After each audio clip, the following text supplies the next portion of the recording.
Okay. Okay, great to have you back again here for our, I think, fourth or fifth podcast.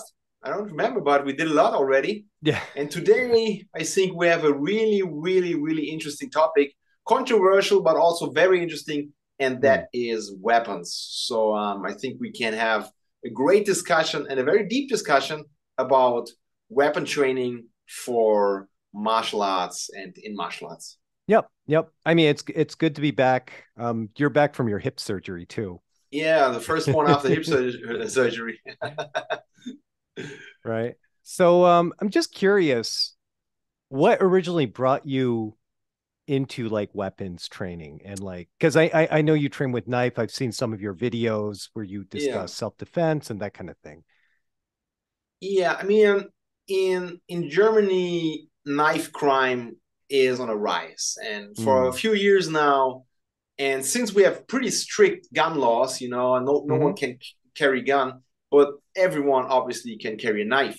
And knife Mm. attacks are, I would say, on an all-time high. We have really bad knife attacks. And when Hmm. you are a self-defense teacher, you cannot expect to, or you should not teach anyone, oh, it's just weaponless, because you never Mm. know. Right Hmm. now, you never know. And that was the starting point where I was thinking about knife defense. But as you know, if you want to learn to defend against something, the best thing is to train it and to Hmm. learn it. Hmm. And that was when I was starting and focusing on knife and machete. And that was my starting point, which brought me to some really interesting experiences. Yeah. Mm. So you did knife and machete. Did you do any other kinds of weapons? Right now, because like I said, I'm coming from a practical point of view. Right now, I have just done machete and knife because that is what Mm. happens most of the time. But over the time, my perception of training switched from pure practical fighting self-defense thing, which could be kind of a Mhm. dark rabbit hole, which we can Mhm. talk later, to more of a great and amazing training method for your weaponless stuff, Mhm. and that's why right now I think after my hip surgery, I'm because I was really, I was not that free in training the last months. I could not do Mm. much, so I was focusing on what I was already doing, so machete and knife. But now I want to explore double one hand, double machetes, Mhm. in each hand, and I want to explore katana. I want to explore whole body movements because I think Mm. that these three categories, one arm movement, two Mhm. arm, and then two arm sword like Mhm. katana, is different, but it will give you interesting mechanics for your weaponless stuff and for everything you do. Mm. I guess when you train with the blade, there's a certain kind of mindset. But when you train with the blade, what's your mindset? You know, honestly, I never expected that because usually when I train stand up and when I train jiu-jitsu for so many years, I'm pretty chilled, I'm pretty calm, I'm Mm. pretty relaxed. It's I would say nearly a sport. I don't have this self-defense mindset when I train, Mhm. in weaponless training. But I have to admit that when I first started working with the blade, things got really aggressive, really a Mm. lot of triggering, some kind of rage, some kind of aggression, which really did not wasn't fun. I Mm. mean, it was really nearly to a point where I was thinking about quitting, because this was Mm. some experience emotionally I did not want to experience actually. And Mm. it kind of, brings you to really negative things, kind of negative things, aggressive mindset, paranoid mindset, Mm. or and I think, yeah, if you think about self-defense, pure self-defense, that could be sometimes necessary, but for life and life quality and being an artist and martial artist, I don't see that this is the direction I wanted to go. So Mm. I had change, you know, and the biggest change obviously came from becoming more and more technical, you know, and one thing, you know, which is obviously with the blade pretty difficult to grasp. When I was training with Alex Kostic in my Systema training and everything, we always started by someone is punching me, someone is pushing me, and I'm just accepting the punch. I'm just moving my body, but I'm accepting the punch, going with the push, just see what my body is doing before I was starting the actual defense. And with a knife, of course, you do not want to get stepped, basically. That's something you want to avoid. But once I overcame that, and once I started being playful and allow, you know, my opponents to touch, to step, to cut, I was, you know, my body learned to move better. And that's where when things become more smooth and emotions went down, and it was not that negative anymore. That was an important point, to get better and to be playful, you know, not to stay in these amok style of going and killing, and, you know, but going away from that, being playful was one of the main points to switch to really technical thing, which it is now. When you're doing like bladed sparring, it's going to be inherently different from, say, like your empty hand sparring. Yes, Yeah. It is. And that was really recently, you know, because of my hip, I wasn't even able to spar with strikes and kicks because I wasn't, you know, I couldn't move that much. But I was doing till 1 week before my surgery, I was doing a knife sparring and then McKay sparring. And what's really, in my opinion, knife and blade sparring is like stand up on steroids. I mean, imagine when you do boxing, you focus about your head, a little bit about your body, but I would say 70% head, 30% body. That's it. You don't have to focus on your legs. You don't have to focus on your arms, your fingers, your shoulders. It doesn't matter. And when it comes to the knife or the blade in general, there is nothing you cannot focusing on. You know, some cut on your hand, some cut on your forearm, some cut on your shoulder, face, obviously, legs, you know, body. Doesn't matter. The whole body is something you have to be aware of. And that is a very different level of awareness. Plus, you know, when you are striking and you are stronger and bigger, you don't care too much about, you know, maybe you get a punch, maybe you take a punch, maybe you take a punch to the body. Doesn't matter. You just take it. With a blade, no. It's not like, oh, I take few and then I give you back. No, there is no taking a few and giving a few. It's all about really preventing. It's about timing. It's about awareness, the right distance. It's really, you know, precision is really the main point. And that means that you have very, very different attributes than when you are boxing. I mean, imagine you do striking against someone who's smaller, weaker, not as good. You know, you will be lazy. You do a few things, you don't care too much. But with the knife, it's always, you have to be aware of everything you do. And that is a very, very very interesting experience. Very different from striking, you know, very different from striking. Also, what I've really learned, and I think that's an important point. Usually, like I said before, in my training, I always was used to move my body first, and then I move my arms in conjunction with the body, you know? So it's a kind of a connection between body and arms. You don't want to just reach out, you know, like a lot of beginners do. And it doesn't matter if it's grappling or if it's striking, you don't want to come in. No, every wrestler knows to keep his elbows tight to his body, because otherwise, you know, he will get taken down. Every boxer knows if he's like this, he gets, you know, clocked. So with the knife or the sword, this is interesting. You will learn not to reach because whenever you reach, you get hit on your hand, you get hit on your finger. So it really teaches you something about moving your body and measuring distance with your body and not with your hands, which is very different from punching, where you always, not everyone, good guys don't do that, but in the beginner, they reach and they have a totally different understanding or measurement of distance, and that's Mm-hmm. something you will learn very quickly. You will not reach, otherwise you will always get. And that's why I think it's training and thinking about a blade is different from training with a stick. If Mm-hmm. if you assume it's a stick, you take some. You try to swing harder, Mm-hmm. you try to hit harder, and then the whole thing becomes more like a boxing match, you know. Mm-hmm. But with the sword, you need to stay precise with Mm-hmm. everything you do, and there is these fine motor skills that are so obvious in internal martial arts. It's about the whole body and not about just brawling or hitting hard. Mm-hmm. So yeah, Mm-hmm. Um, I guess you could say especially in bladed, I guess, training, you're going to have, you have to work the psychological element more too. Like, yeah, as in how people react.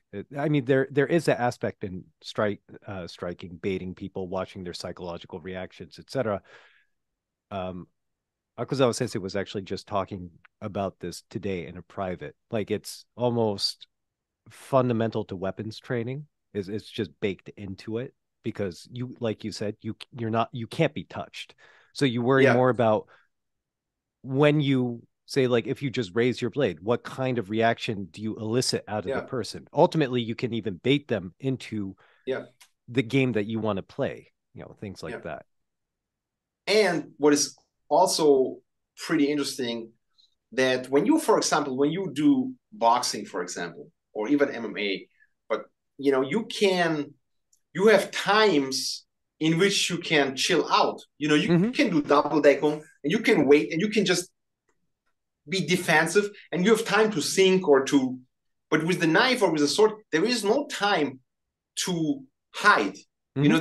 There's fluidity. Mm-hmm. There must be fluidity. If there is no fluidity, you get cut. So Mm-hmm. that is, not like a lot of the rigid external styles where you go like and you stand and you. No, Mm-hmm. there is no rigidity. It's always, and that reminds me a lot on Arks movement. That Mm-hmm. it's just there is no stopping. It's just Mm-hmm. it's fluidity until you either get hit or your opponent gets hit, and that's something really unique to. And I feel that I've seen that with students that this can be very taxing on the nervous system. Kind Mm-hmm. of, they break down after a few minutes because there is, like I said, there is no place to hide, and the mind has no place to stop, and so Mm-hmm. the body has no place to stop. It has to be, and that's something really taxing for people, and they really break mentally down if they're not used to the concept of letting go and going with the movement, which is Mm. so important. You bring up an Yeah, interesting point about flow, uh, because Ark has mentioned before one of the fundamental differences, say, between the movement paradigm between martial sports in general. In the strike, you have a 1, 2, 3, et cetera, yeah, right? So it's a 1 and then 2 and then 3. With the katana, he says it's like hitofude gaki. In calligraphy terms, that means when you write a character, you go in the beginning when you're learning how to write Japanese or Chinese characters, it's like 1, then 2, then 3, then 4. As you become more advanced, this turns into 1, then 2. You become really advanced, and it's 1. And yeah, bladed combat, essentially, he said, is hitofude gaki, or you write the character in one stroke and it's done. yeah. And you have That's no what time to think. my internal boxing teacher, Thorsten Kanzmeier, he always referred as broken and unbroken movement. So Mm, it's like mm, if you mm, break mm, the mm, mm. movement or you just do one movement, Yeah. and that's what you say is so important. Yeah. And I think with the katana, I think it's even more important because the movements are in essence a little bigger because you have not the, shouldn't say bigger, but with the if you have a sword in one hand, Mm-hmm. you can do a lot of movement from the shoulders and from the elbows. But with the katana, it has to come with the right body movement and Yes. right and footwork, and it must be precise in a very different way. And Mm-hmm. that's where this fluidity comes into play, which is, I think, a very high level of not going block, punch, kick, defense, but just going, Yep. one thing and right moment and sword, and then. Yep. Now So that is, by the way, that is to say that doesn't mean that this is low level at all. Like there's a very Yeah, high level that's involved in any kind of striking, art, boxing, et cetera, yeah, et cetera. yeah, Chaining your moves. And there's a fluidity there, but inherently it's a different mode of movement with different yeah. requirements.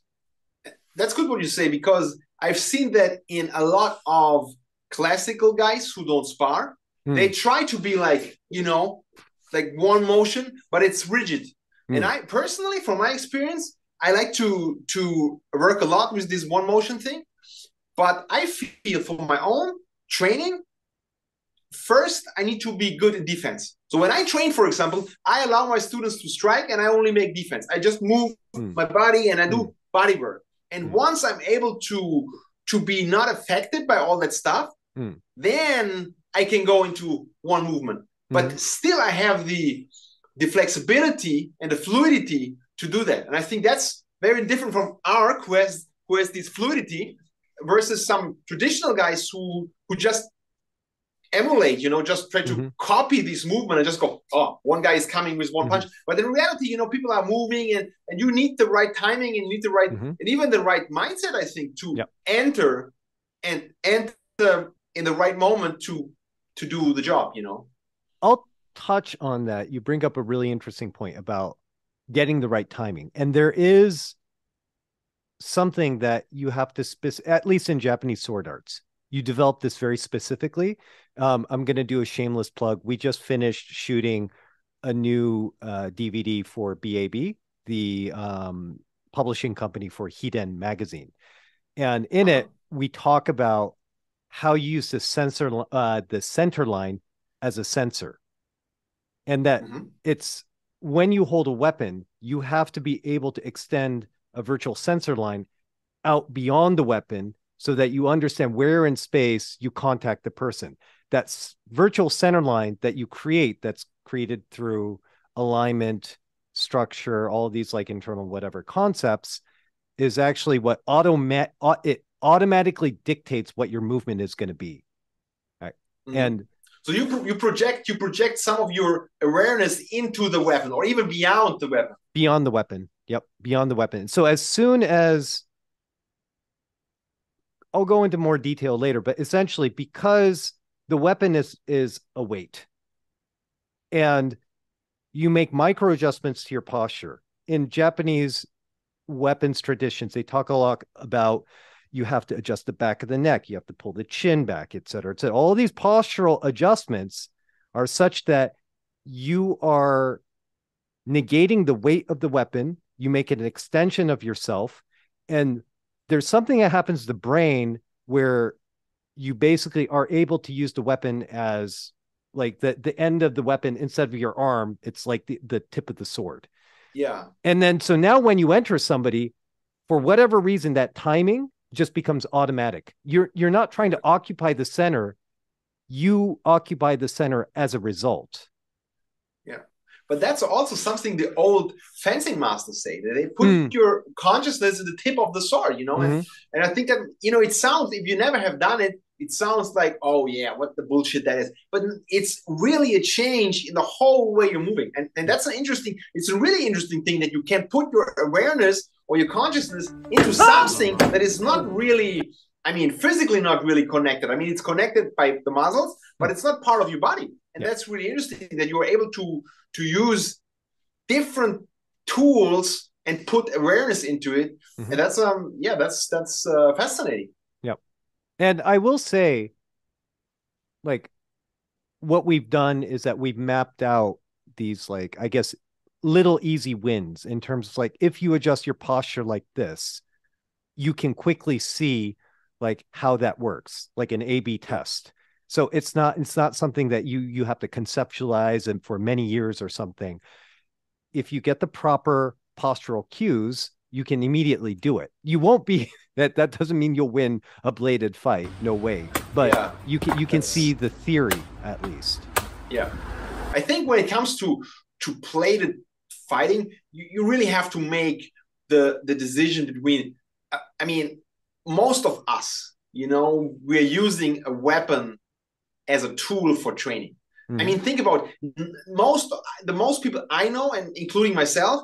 I do not feel that carrying a knife or using a knife is an accepted tool in the society. I mean, this was different 100 years ago, you know, that Mm-hmm. you can call these guys knife or sword fighters, but today, usually, you know, at least in I think in Japan and even in Germany, I think, you know, carrying a weapon and solving problems with a knife is not appropriate. So for us, it's more of a training tool to Mm-hmm. use it to develop very amazing skills. Mm-hmm. Mm-hmm. And one thing you said about the sword, isn't it also, you know, about not losing the balance? Like you said, you do it Mm-hmm. in one motion, but if you do one and then you lose the balance, you cannot Yep. recover. So isn't it about moving in one motion, but also keeping your center in one motion Yes. while you move? Yes. Yeah. So within everything that we do, like Ark, he has his tenchijin, whatever Yeah. exercise, et cetera, et cetera. That is that is to develop what he's recently just said. It's shizentai, or like natural posture. And like you hear in Japanese martial arts, like, oh, Miyamoto Musashi has shizentai, natural posture. Mm-hmm. What the hell is natural posture? There's nothing natural about what you've created. But if you get all these elements where you're aware of your anterior chain, your posterior chain, your center line, et cetera, then what happens is, because you're auto balancing your posture all the time, especially when you're holding a weapon, you're always basically like monitoring your balance. It's almost like second nature. So Yeah. when you cut with the sword, you can't help but make the cut in such a way that it doesn't disturb your balance. Yeah.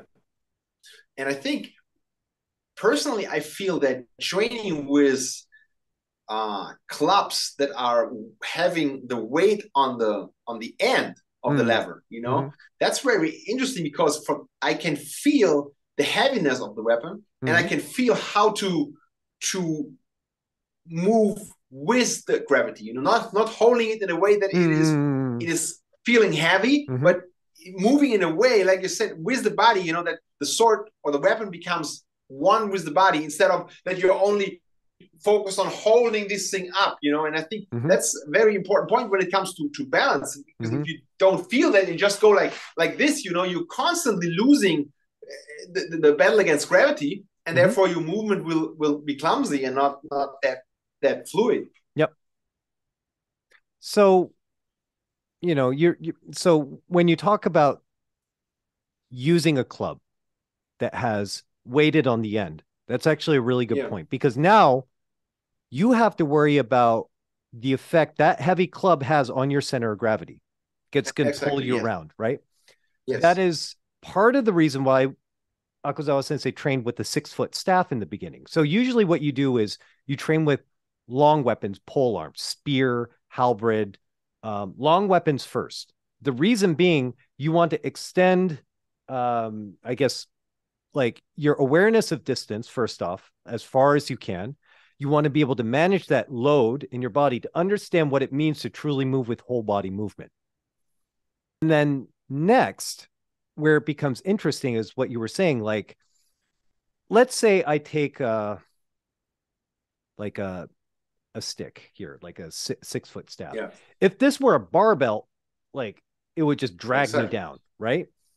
So Akazawa Sensei, often he says, like in some of his online sessions these days, like he's like, you simply bend your elbows, draw this to you, rest the weight into you. Now you draw your forehead back and your chin back in order to counter this really heavy thing. You have to keep the weight inside of you.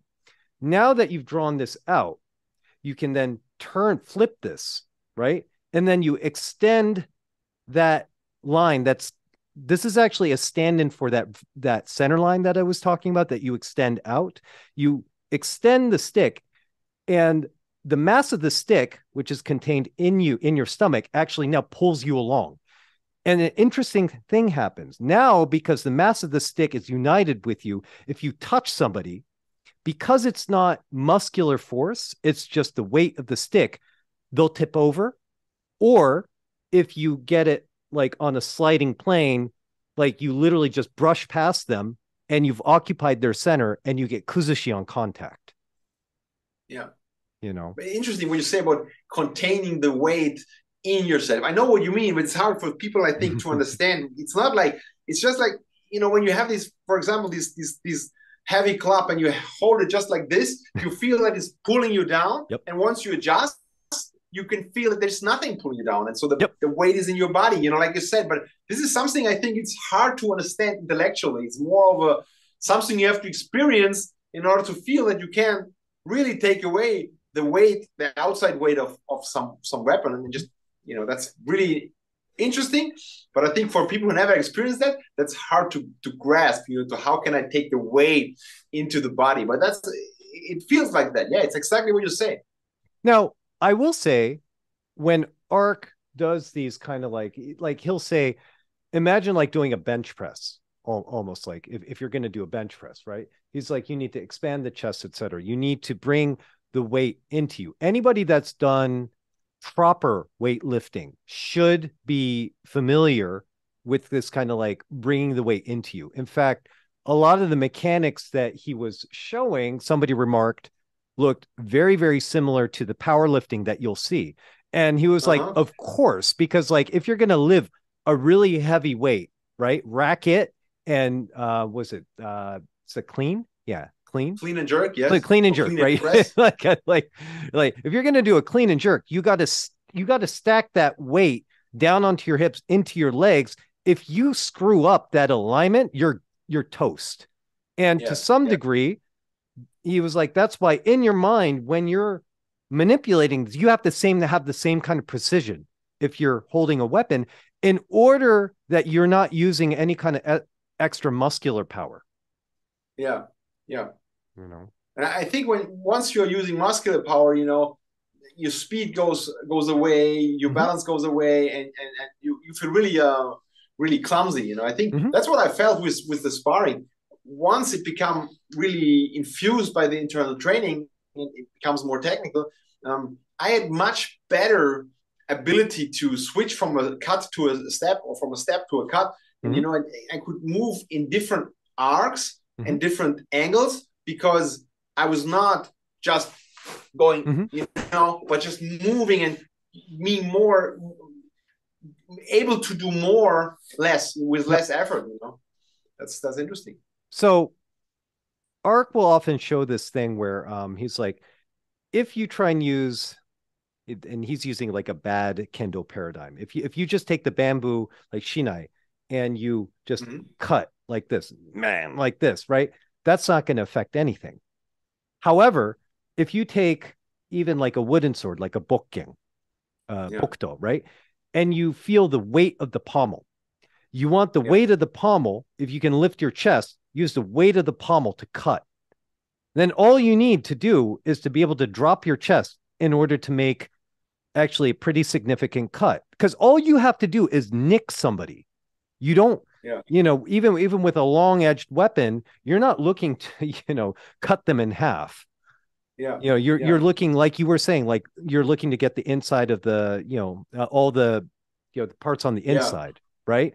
Those are the dangers, and not the outside parts. Although it sucks if you get cut there too, I think I've experienced the same with striking. When you should just let fall, let the hand fall. But a lot of people, they can't let it fall. They do it like, and I think with the sword it's the same. To learn the relaxation of really letting the weight of the weapon do the job, and not carrying it, but just allowing gravity to do it. I think that's something.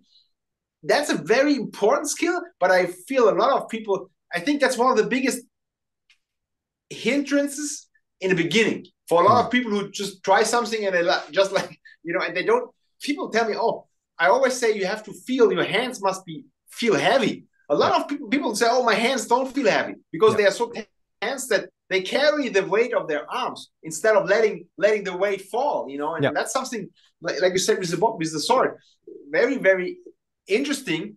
But that's when the relaxation, the selective relaxation comes into play, which is pretty high level, I think. I might be able to weave this into our talk, when I put like the overlay videos, but I have Ark on film doing a demo where basically somebody grabs the tip of the bukto. And he's like, if you try and use just your structure or your back, etc., and try to just cut down like this, you can't affect the person at the tip of the sword. If you are able to make these adjustments that we just talked about, then it becomes the same as like sagete, basically. And then the person, even though they're holding the tip of the sword, which is a really long lever, which means it's very hard to affect the other person, because not only are you holding it's like a second long joint, Yeah, right? true. And he just forces the guy down, basically, which is really difficult, you know. Which then informs, I was going to say, like, a lot of this weapons training, I think, is about also developing specific attributes that are not necessarily just related to self-defense. Is that your experience too? Yeah, I mean, I see really as a form of training, not just the mechanics, but also the nervous system. I feel the hand-eye coordination. I feel when sometimes I buy something in the grocery shop, something falls down, I'm much faster on it. And I feel that, like I said, you know, there is not much physical activity where you have to constant move. And I think that is something that human beings, especially when they get older, kids are different. You know, they play and they do and they laugh. But with olders, they always they want to stop. They want to stop a movement, cut a movement. They want to think about it. And in Jitsu, you know, you have that a lot. They can hold. And if you have beginners, maybe older beginners, they have stalemates, and, you know, and they hold. And there's nothing happening. But think about Jitsu.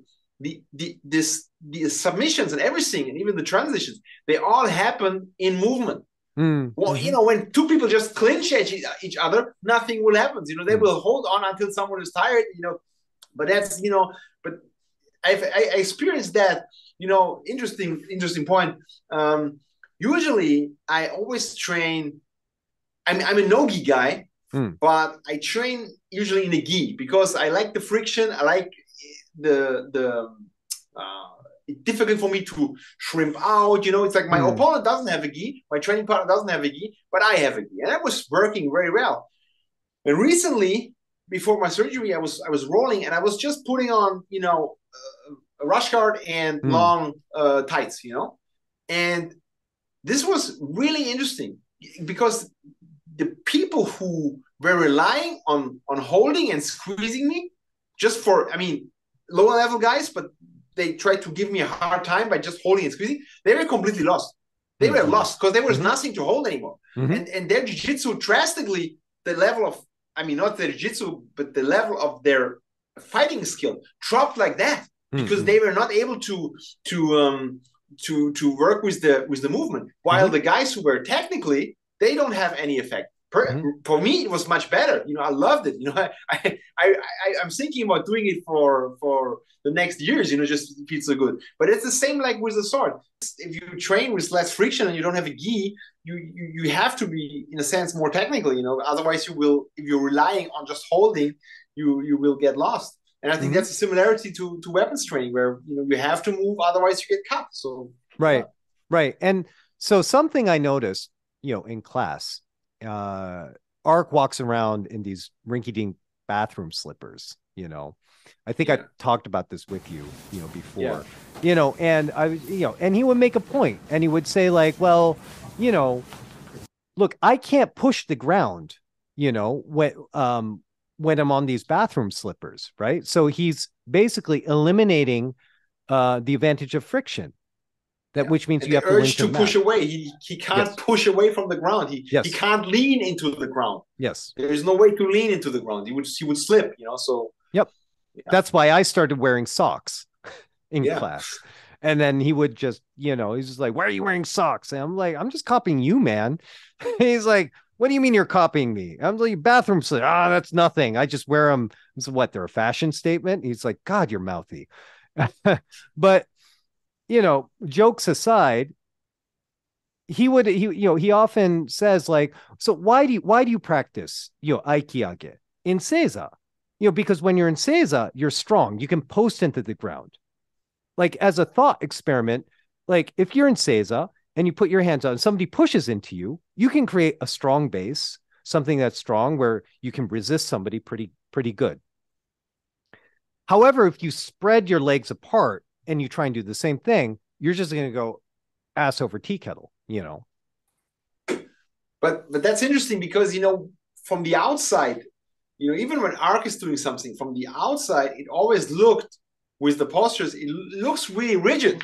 If you don't know that he's doing it that way, it looks like if you copy it, you just do it with a lot of leaning and a lot of, because, you know, you don't understand the idea behind it. So yeah, I think that's why people mess it up, you know, because they're just trying to copy the form without understanding what is going on in the body. Yeah, because if you think about it, you have Seiza to create a strong base to first teach the mechanical perspective, right? Somebody grabs you like this, right? But he was like, real Aiki is as the person grabs you, you're already making those micro adjustments and you grab their balance, just like when we discussed with the heavy, the club belt, right? So if you've grabbed their balance on contact, there's nothing they can do to stop you. And it's to explore that paradigm. It's even more efficient. It's even more efficient than to wait until he has finished his movement. So from perspective of efficiency, take it away before it ends. And I'll say specifically, Seiza allows you to investigate, say, like the qua area, the hip joining area, right? Because when you're in Seiza, right, your sokebo, or the qua area is seated. And so you can hip hinge. When you're seated on your tailbone, now you're kind of inherently unstable. And so you have to understand, like, well, that's why in the Shioda video, I talk about, you know, you put the stick on the back of your neck to stand your tailbone up, to understand what it means to stand on a point. And then you carry that over to your standing. Yeah. And I think even it will affect your chest. When you're sitting on your buttocks, you know, it's much different here than when you knee. When you knee, you can brace here, you know, but if you're on your buttocks, you will kind of feel like someone is pulling you up to just to balancing on your buttocks. Otherwise, you would have a rounded back and would fall down even more easily. So exactly. Yep. Which has a lot of implications, I think, for jiu-jitsu practice. But I think we can save that for another discussion. But you know, it's a lot of food for thought. Like, how do you practice? Like, how do you flip the perspective? So many people, you know, there's this manual, you have to practice like that. No, flip the script, you know? I think it's important to really forget about just getting the job done. You know, it's not about, oh, I just did the move. I just did the submission. I just did the Aiki. It's about doing it as effortless as possible. You know, and if you realize, I mean, you have to be honest to yourself. If you feel this is just, you know, whatever, power from the shoulders or, you know, speed, or, you know, then it's wrong, you know, and you need to find ways, not just, you know, just going over it, but looking at it and looking how you can make it more effortless. I think that is so important. Yep, for sure. Yep. It's something that I think I was going to say, like there's one of my buddies is judo, and he was saying in judo there's this misconception that it's all like the kuzushi is just all about this pull, you know, and like you just pull the person off of balance. And he's like, actually, the most important thing to understand is when you're at grips, and this is you kumikata, you have your kumikata and you're gripped up, right? The most important question is when somebody's harassing you and pulling you as you're walking together in the kumikata, can you raise your leg and touch the other person wherever you like without losing your own base? Just touch. Which basically means, can you take his weight into your body? You know, in a sense, it's like the same, like it's the outside weight. And are you able to free yourself from the weight, or are you, you know, clinching to it and being trapped by the weight, which is basically the same idea. And he noted that one of the guys that when he was doing when he was coaching him, he was like, again, his French, he's like, no, now your footwork, it is stupid. He's like, don't cross the feet. This is bad. Now he like throws him, like he's like, okay, so don't do this. And he's like, now when you are extending your leg, it's you're being pulled. Don't do this. When you extend your leg, you must not be pulled. It's like the club bell. Your Yeah. leg is a weight. You cannot be affected by the weight of your leg. So now can you Yeah. just touch? Then once you get past that, now you add a little bit of kuzushi, Yeah. tsurite, hikite, and all these things, right? But you just add a little bit. And if you just touch above the knee, an interesting effect happens where it's like a slow motion, like tree falling, and you can't Hmm. stop it because the brain Yeah. goes haywire. It tries to regain balance, but it can't. And that's why he said in judo, deashibarai, the foot sweep is like the Yeah. jab in judo. And so you just keep on doing that, and the person tries to get their balance back. And if you're good, you'll always put yourself in a position where you just knock their feet just a little bit off course and it lands in a place that the brain isn't expecting. And Yeah. that is what you chain in order to get the large amplitude throws. But it But always means when that you you, look, yeah, yeah, when you look at Mifune, the old footage, he was like that. He was yeah, like straight, and he was just going, and he was free in his lower body. So it looks exactly like you are describing. yep, yep. Yeah. And I see this in high level jujitsu as well, high level Yeah. jujitsu players, right? And I think it's difficult to articulate these things, but Yeah. yeah, Definitely. yeah, We covered a lot of stuff today, yeah. again and again. So yeah. So yeah, if people have questions, just put that Oh, in the right. comments.